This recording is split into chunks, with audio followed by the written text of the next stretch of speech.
여러분 안녕! 반말 책방에 온 걸 환영해! 오늘은 시작 전에 좀 마음의 준비가 좀 필요해.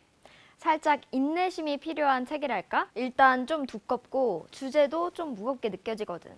첫인상이 좀 딱딱하지? 자, 그래서 오늘 내가 가져온 책은 리트어르 브레우만의 휴먼카인드야. 괜찮아. 나와 함께 읽고 이 첫인상의 어려움을 극복한다면 사실은 꽤 흥미로운 책이라는 걸 느끼게 될 거야. 일단 이 책이 전하려는 메시지는 한마디로 이거야. 인간은 본디 선하다. 벌써부터 머릿속에 물음표가 막 생기고 논쟁의 목소리가 들리는 것 같은데 작가는 처음부터 이런 주장을 내세워. 하나, 매스컴을 통해 사람들에게 전해지는 뉴스는 심각한 사태만 과장해서 보도한다. 둘, 사회적으로 큰 지지를 받았던 심리학 연구들은 대부분 조작된 것이다. 셋, 그런데도 사람들은 긍정적인 대부분의 사실보다 극소수의 부정적인 거짓에 더 많이 끌린다. 그래서 결국 이러한 부정적인 거짓에 선동된 사람들은 결국 인간은 본질적으로 선한 존재가 아니라 악하거나 이기적인 존재라고 믿게 된다. 사실 이 책을 읽으면서 좀 뜨끔했어. 왜냐면 나도 그렇게 생각하고 있었던 것 같거든. 뉴스만 보면 정말 우리 주위에는 끔찍하고 잔혹한 일들이 넘쳐나는 것 같거든. 그래서 나도 아무래도 사람들을 좀 경계하고 점점 믿지 못하게 되더라고. 너희들도 아마 그럴 거야. 작가는 그 부분을 예리하게 파고들면서 이런 결론을 내리지. 우리가 믿는 것에 따라서 우리의 태도, 생각, 행동 등이 달라지는데 이를 조작하고 부추기는 외부 요인에 의해 우리는 결국 서로를 불신하고 경계하는 냉소주의적 관점을 가지게 됐다는 거야. 작가가 이 책을 통해 인간 본성에 대한 오해를 바로 잡으려고 한 이유는 너희가 순진하게 속아왔던 거야 라는 식으로 우리를 바보 취급하려고 한 건 아니야. 바로 이제 우리가 어떤 존재인지 알았으니 좀 더 제대로 살아보자고. 이 진심을 전하기 위해 그는 엄청난 자료 분석과 취재로 잘못 알려져 왔던 역사와 실험 결과를 바로잡는 수고를 마다하지 않았던 거지. 그래서 대체 구체적으로 뭘 바로잡았냐고? 예를 들어서 이런 거야. 1964년에 뉴욕에서 한 살인사건이 일어났어. 피해자는 새벽 3시쯤 집으로 귀가하던 캐서린 제노비스란 여자였어. 그녀는 괴한의 칼에 수차례 찔렸고 결국 죽고 말아. 살인범으로부터 공격을 당하던 그 순간 그녀는 살려달라고 도와달라고 죽을 힘을 다해 소리쳤어. 그 소리를 들은 아파트 주민들은 어땠을까? 모두들 그녀의 외침을 들었거든. 하지만 아무도 밖으로 나오지 않았고 그녀는 결국 수차례 더 칼에 찔려 살해당하고 말아. 이 사건 이후에 경찰에 신고했던 신고자는 나는 관여하고 싶지 않았다 라고 고백했는데 이 고백은 전 세계 사람들을 충격에 빠뜨리지. 살인자나 피해자 때문이 아니라 그 냉정했던 방관자들 때문에. 심지어 그런 사건을 보고도 경찰에 신고조차 하지 않았던 다수의 목격자들 때문에. 이게 오늘날 알려진 캐서린 제노비스 사건의 보도야. 다들 이걸 팩트라고 믿었지?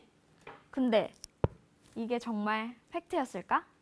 그녀는 모두의 냉정한 방관 속에서 버려진 것처럼 홀로 쓸쓸하게 죽음을 맞이했을까?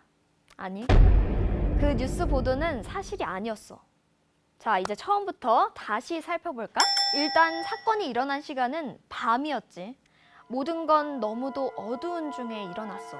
비명소리가 들려서 밖을 내다봤던 사람들 대부분은 이상한 점을 알아차리지 못했어. 그저 술에 취한 여자의 취기 정도로 생각했거든. 그럼에도 불구하고 최소 2명의 주민이 경찰에 신고를 했어. 누군가가 신고를 했을 때 경찰은 이미 신고 전화를 받았다는 말까지 했대. 이웃 주민들은 냉정한 방관자가 아니라 기껏해야 무언가를 겨우 들었던 사람들이었던 거야. 그리고 캐서린을 발견한 한 이웃 친구는 괴한이 아직 주변에 있을 수도 있다는 사실을 알았지만 공포감을 떨치고 곧장 그녀에게 달려가서 안아주었대. 불행히도 그녀는 죽고 말았지만 적어도 그녀는 따뜻한 정을 가진 이웃의 품에 안겨 숨졌어. 어때? 뉴스 보도를 통해 알려진 것과는 전혀 다르지? 여기서 우리는 몇 가지를 깨닫게 돼. 첫째, 인간 본성은 그렇게 악하지 않다는 것. 둘째, 언론은 자극적인 이야기에 초점을 맞춘다는 것. 셋째, 실제로 위기의 순간에 인간은 각자 갈 길을 가는 이기적인 존재가 아니라 선한 본성에 압도당하는 존재라는 것. 넷째, 결국 우리가 끝까지 믿어야 하는 건 개별적인 나가 아니라 서로를 이을 수 있는 우리라는 거지.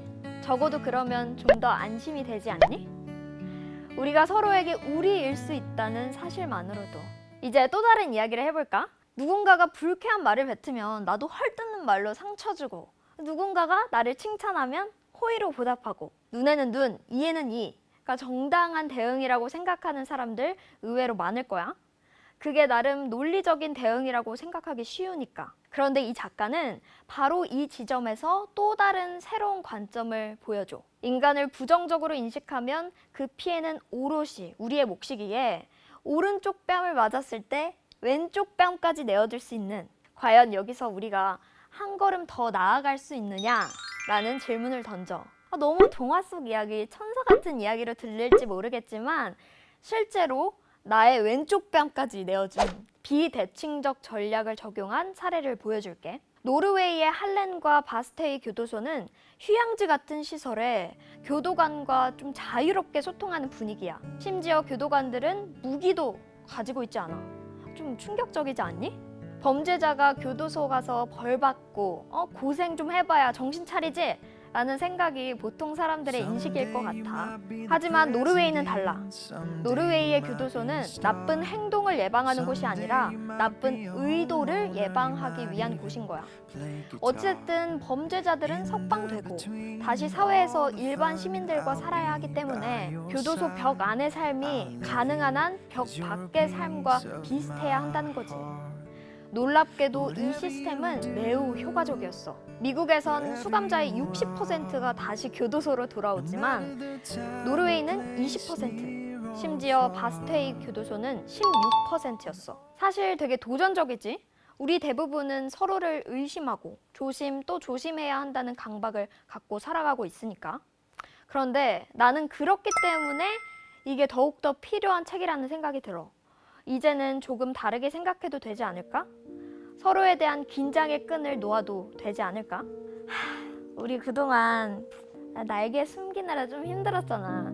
그걸 꺼낼 타이밍이 아닌가 싶네. 비난, 비방, 불안, 외로움이 가득했던 이 사회를 사랑, 희망, 긍정으로 바꿀 수 있는 실마리가 될 것 같아. 우리가 믿는 것이 곧 세상에 드러나니까. 마지막으로 작가가 소개한 삶에서 지켜야 할 10가지 규칙 중 하나를 읽으면서 마무리할게.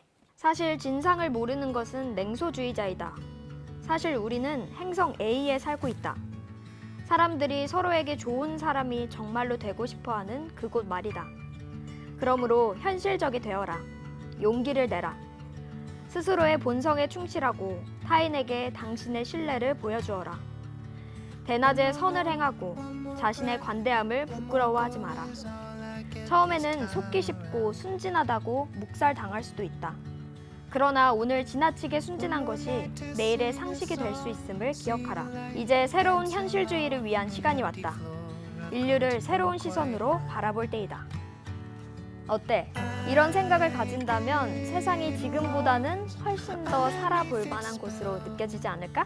이웃을 경계하는 지금의 무겁고 고단한 마음을 내려놓게도 되고, 리트어르 브레흐만의 휴먼카인드 꼭 읽어보길 바라면서 우린 다음 콘텐츠로 또 만나자.